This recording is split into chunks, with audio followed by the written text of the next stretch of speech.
What's up? It's Hallie. Welcome back to Liberation.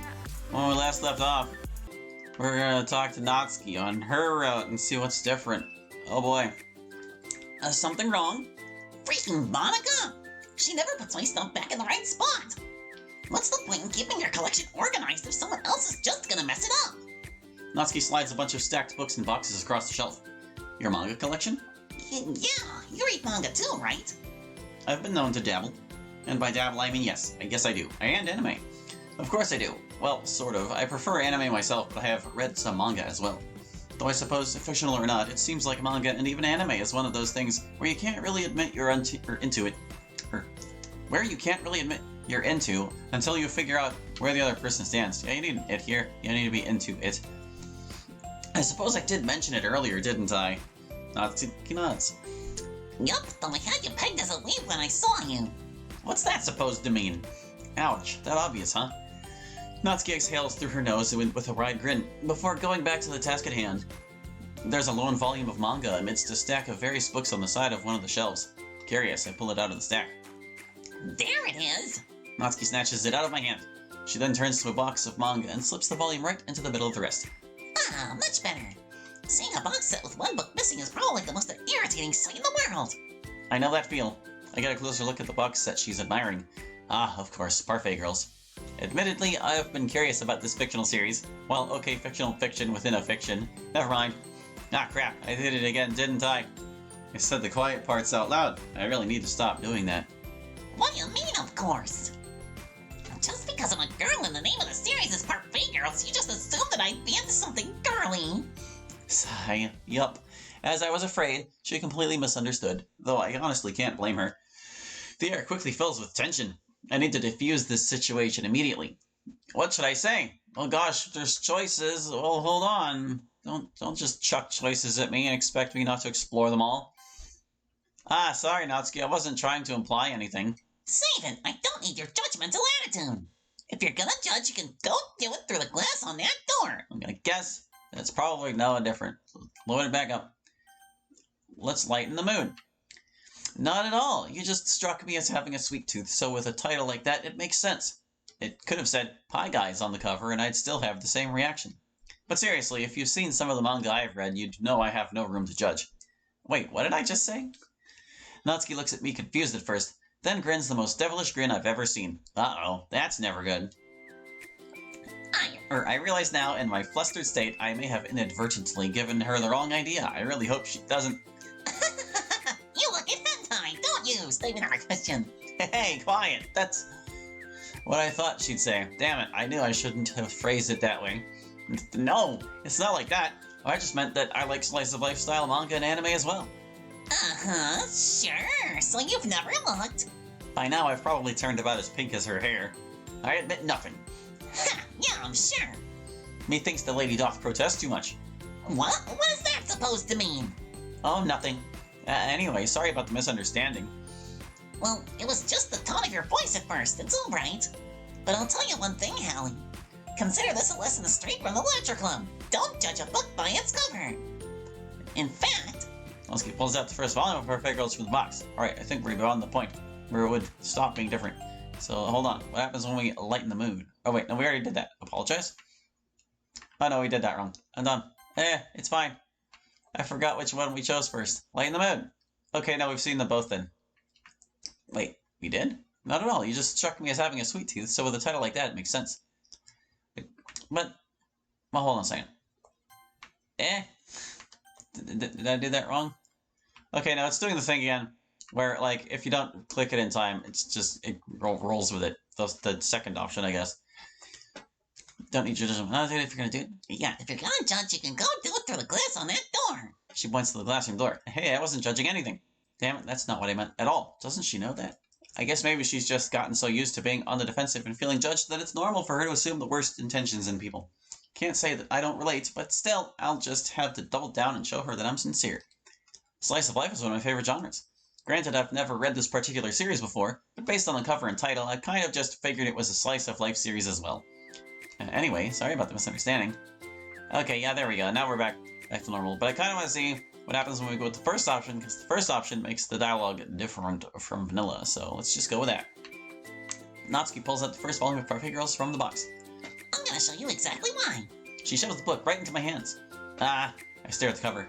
It's amazing the amount of detailed work in just the cover art alone. It features 4 girls in colorful attire striking the stereotypical animated heroine poses. Natsuki would kill me if I told her it was cute, but at the same time, it's very moe. Don't just stand there. Natsuki grabs my arm and pulls me out of the closet. She then takes a seat on the floor towards the back of the classroom. She pats on the ground next to her, signaling me to sit there. Did they mean to use the regular classroom instead of the club room? Well, this is close. Also, was she meant to just poof in out of nowhere? I can't recall the last time I sat on a floor cross-legged and read with someone. The floor is a bit cold. You got used to it. Besides, sitting in chairs wouldn't work. We can't read at the same time like that. Screw it. True. Plus, I guess it's easier to be closer together like this. A smirk flashes across my face. Don't just say that. You'll make me feel weird about it. Natsuki crosses her arms and scooches an inch away from me. I can't help but let out a laugh. Come on, I'm sorry. Really sorry, I just couldn't help it. Though to be fair, I didn't exactly expect to be sitting this close to her either. I mean, I wanted to. Well, at any rate, I would or shouldn't be surprised, but it just still kind of catches me off guard. I decide I should get serious and open the book. It's only a few seconds before Natsuki once again inches closer, reclaiming the additional space while she hopes I won't notice. I can feel her peering over my shoulder, much more eager to begin reading than I am. Wow, how long has it been since I read the beginning? I take it you haven't gone back and reread through these in a while? Not really. I get bored sometimes when I'm between series, so I'll usually pick up an older one I haven't read in a while and go back through it. It's kind of interesting to go back through a series from the beginning when you've already read it. Wouldn't that just be boring, though, if you already knew how it ended? Sometimes, but a lot of times you reread it with a different mindset, since you now know the motivations of all the characters. It causes you to look at the story from a different, almost omniscient perspective. Before, when you as a reader were experiencing the story for the first time, you had no idea what was going to happen next. But when you go through a second time, it allows you to pick up on subtle things that the author added that many didn't notice the first time. Hints or things about the characters' personality or foreshadowing of future events. I guess, but do those things really add to the story? And what if people just think things are intentionally added by the author but aren't? I shake my head. I think they add a lot of depth to the story. As for whether or not some things are intentional, well, a good magician never reveals their tricks. So a good author, whether intentional or not, might not always want to reveal whether they added something on purpose or it was just happy coincidence. What does that matter anyway, if in the end it just makes the story all that more enjoyable? I can tell by this point I've kind of lost Natsuki's interest as she gently shrugs and looks back down at the open book. Hey, are you paying attention? Sorry about that. I am, but nothing's really happened yet, so I can talk at the same time. It looks like it's about a bunch of friends in high school. Typical slice-of-life affair. Although I do enjoy these types of stories, it's usually only the ones that also have a meaningful plot, which so far this doesn't appear to have. So, is this strictly SOL, or is it one of those that has a deeper story and plot? Well, obviously. You think I would enjoy something that didn't have a plot? I mean, well, I guess I know what you're saying. A lot of the beginning is about simple things. Like, there's a really funny chapter where they're obsessed with a guy at the ice cream shop. But that just helps you get to know the characters. And besides, it's still entertaining. But later on, there's all kinds of drama. Like when they get into all their backstories and when some of the romance starts to happen. That's really what makes it so good. There are so many touching parts. Is that so? I guess I'll give it a shot then. I was prepared for this to be more disappointing than an salted pretzel. Hey, wait! What's that supposed to mean? Natsuki gives me a little shove. Hey, lots of people like unsalted pretzels. Good save. So, not to make baseless assumptions. Oh boy, what? I was just curious. This first chapter seems to be about baking. Well... Natsuki pauses for a moment, as if she doesn't want to admit something. Yeah? Why does that matter? It doesn't. I was just curious. Is this what got you into baking? That's just a coincidence. I just happened to get into baking around the same time I got this manga. Like I would ever get into anything because it's in a manga. I feel bad for anyone that impressionable. I'm not sure why she's so defensive about that of all things. In my world, there are tons of mystery thrillers and novels that actually predicate themselves on having cooking be an integral part of the story. Complete with real recipes printed in them as well. Authors like Joanne Fluke or MC Beaton or that take their love of cooking and turn it into a cozy mystery series. It appeals to those that both love fictional stories and baking, which admittedly may seem pretty niche, but it's a thing that exists nevertheless. I even knew someone that was into those kinds of stories. I suppose if I had a nickel for every person I've met that enjoyed baking thanks to fiction, well, I'd have 2 nickels, but it's weird that it happened twice. Doofenshmirtz, lol. Nonetheless, who am I to judge? We read on for a few more minutes. I've finished a couple chapters at this point. Are you sure this isn't boring for you? It's not. Even though you're just watching me read? Well, I'm fine with that. If you say so. I guess it's fun sharing something you like with someone else. If I'm being honest, it's kind of refreshing. Hmm? I just mean I never really had anyone else that shared my interest in this stuff before. Ah, well, I can relate to that. Oh? Yeah, I mean, the only other people that really know I like this stuff, aside from the others in the club, is my roommate Amy. Ah, they made Amy real. What? Roommate? Since when? And why does that name sound familiar? Oh, I didn't know you had a roommate. Wait, aren't you a little young to have a roommate? We don't, live on our own. I live with Amy and her mom. I pretty much had to after... She falls silent. Huh, I don't recall this being the case previously. I wonder what happens to her dad then. I have to stay my morbid curiosity though, as prying into something like that is likely a pretty sensitive topic for her. I see. Well, Amy doesn't like manga then, I take it. Natsuki seems thankful for the change in topic, as she regains a little bit of her composure. She's a bit of a bookworm, like more than Yuri even, but she's only ever interested in boring non-fiction documentary type stuff. When she realized I was into manga, she gave me that same look that everyone else gives me, like a pity smile, as if I'm some poor lost kid with a coloring book hobby. Ah, well, I'm sure she probably doesn't mind it. She just doesn't really know much about it. Have you ever tried talking to her about it? Nah, she wouldn't understand it. She's too snooty and high class for that kind of thing. That last part was said with a heavy dollop of sarcasm.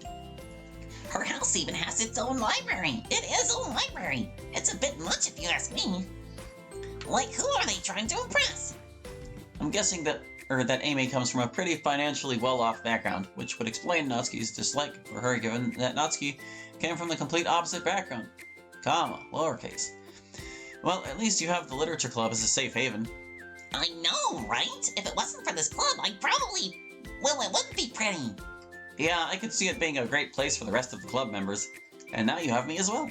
Natsuki looks like I have bugs crawling out of my mouth. It wasn't until a couple of seconds later that I realized what I said. No. I just meant, like, you have someone that shares your interest in manga to read with, that's all. Natsuki scoffs. Yeah, smooth move, Casanova. You don't have to say it like that. I just wanted to make one mental note here. Didn't he say this exact phrase somewhere else in this model already? They might want to switch it up just in case, because it's like really precise. Anyway, I don't think I've ever asked you, but aside from slice of life, what other kinds of manga do you like? Any good series? Well, I guess you could say I've been really into the isekai style lately. Oh god, really? Don't they all just basically follow the same formula? Not always, but I will admit there can be a pattern. It's just in how they execute it that makes some of them worth reading or watching to me. So what ones are you into? Well, let's see.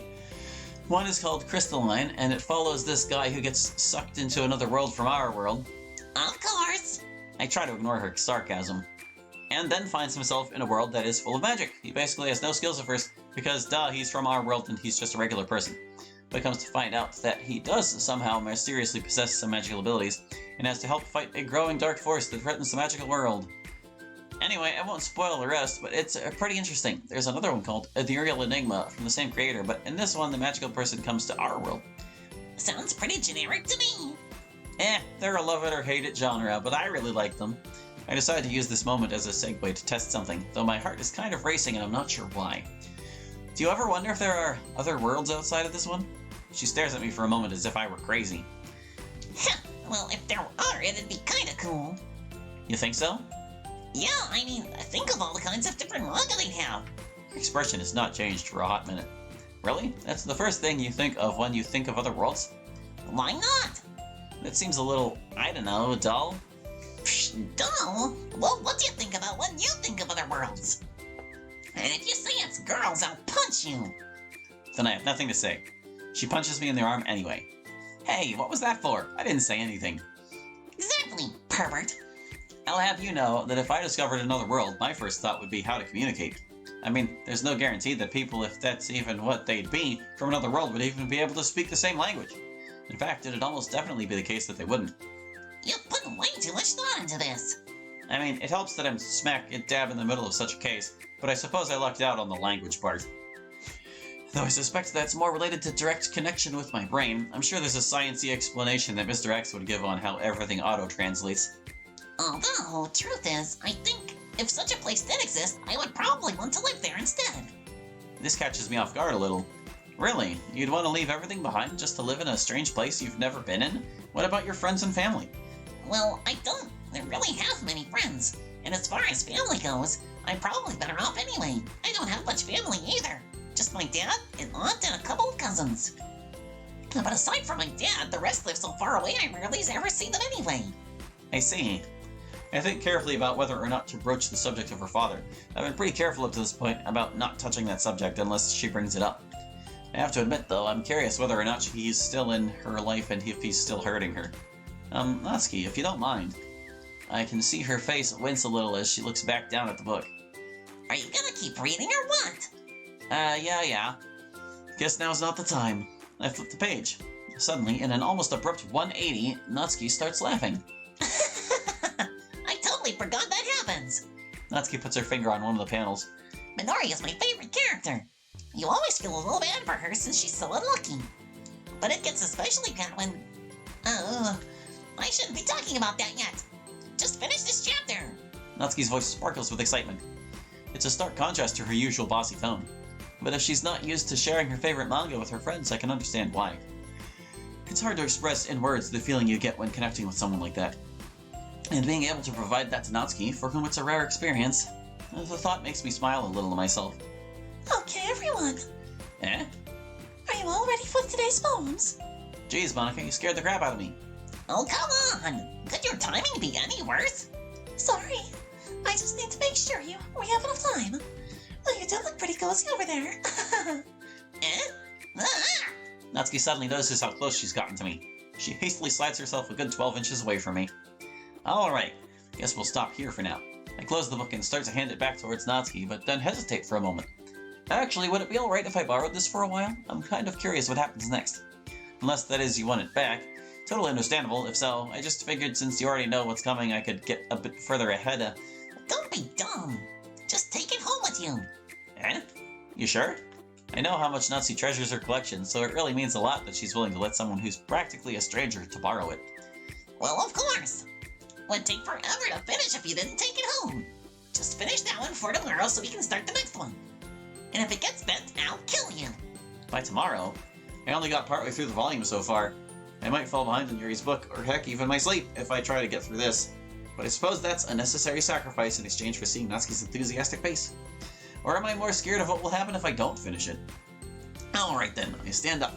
I return to where I put my stuff and carefully slip the book into my bag. And now we can't escape. We'll start with Natsuki this time. Fair is fair. I told Natsuki I was interested in her poems yesterday, so I should probably share mine with her first. So did you actually write a poem, or...? What? Of course I did. Why wouldn't I? That was the assignment, wasn't it? I hand her my poem while trying not to look too incensed. Alright, so let's see what he wrote for her. Give me that bar. Okay. A world without heroes. Heroes and villains that clash with swords, summoning demons and monster hordes, where stories are told in colorful ways, or pages in books, or animated plays. Magical spells are like everyday things, where everyday paupers can topple mad kings. Fantastic worlds full of hope and despair, where good can triumph and justice is fair. But at the end of the day, when all is said and done, we return to a world where evil can run. Is it any wonder why people of all ages choose to lose themselves among those pages? Real life is messy, and justice is biased. It's why I spend my time where my hope is highest. Wow. I mean, okay, well, let's start with the things I don't like. First of all, it's a little forced, I guess. Forced? Oh, you should capitalize the F. Natsuki rereads my poem. I'm a little nervous since I've never had anyone critique my poetry before. Never mind. I don't feel like giving you all my opinion. That's kind of the whole point of this exercise, isn't it? I've kind of worked pretty hard on this, and even if it's crap, I'd still like at least a little feedback. Well... In fact, remember how I said I wanted to read your poems? That's what I had in mind when I writing this. I wanted to help you feel comfortable enough to share yours. Like Monica said, Oh, well, I would be more comfortable sharing a poem if yours was really bad. You were supposed to show me some dumb poem and make me go, ha! Well, it's not that great, but let me show you what real literature looks like. And you went and ruined it. I hope you're happy. I am, yes, thank you. A slight grin spreads across my face. So, in other words, you're saying you liked it. Natsuki's retort gets caught in her throat. You're so... You don't understand anything, do you? I already told you that. You don't have to go announcing it to the world like you're all self-important. Pretty sure you never actually said you liked it. Plus, you're like one stammer away from calling me a baka. I say that last part mostly to myself. It's nice to know, though, that my efforts were not in vain. But it seems like it'll be a while before she's comfortable enough to truly express her honest feelings with me. In any case, you still need to show me yours, right?